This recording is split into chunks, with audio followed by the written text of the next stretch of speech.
Well, I think the fact that the administration chose to operate in such a bold and decisive manner when at least two past administrations have refrained from striking at General Soleimani when they had the opportunity in the region. I think the fact that this administration went ahead is a strong signal to Iran that it is willing to push back against the shadow war strategy that General Soleimani has masterminded with the Quds Force, not only in Iraq, but in Syria and Lebanon and Afghanistan, Bahrain, Yemen.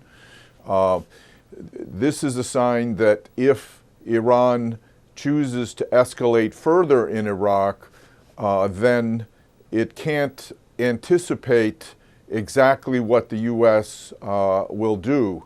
In the retaliation for the December 27th missile attack that killed the American citizen, the U.S. struck not only in Iraq but in Syria. And that was, I think, somewhat of a surprise for Iran. And in a future crisis, that precedent may lead the Iranians to wonder whether the U.S. will expand its targeting to the east, to Iran itself. And that should help deter Iran a little more than it has been in the past. Well, I think in the long run it will be safer, but in the short and medium term, I think there's going to be a lot more conflict in Iraq and the region. But in the future, those who have willingly become Iranian proxies and will have to wonder whether a close relationship to the Quds Force is worth the risks. In the past, it's been a relatively risks-free relationship, but now it's obvious the U.S. has established an intelligence window into Quds Force operations.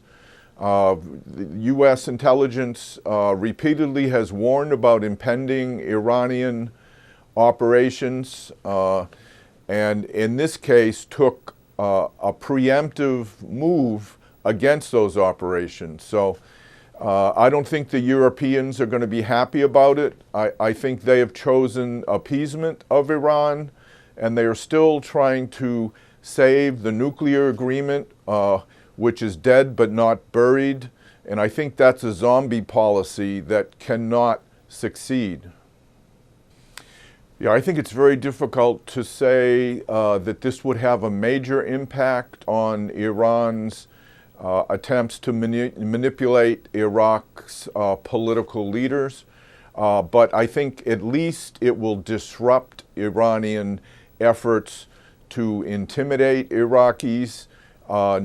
There's no other Iranian leader that has the same personal relationships with proxy group leaders such as Mr. Muhandis and others in Iraq.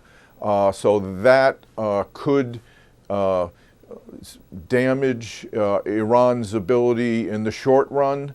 But I'm sure in the medium term, somebody will replace General Soleimani as Iran's viceroy for Iraq, Syria, and Lebanon.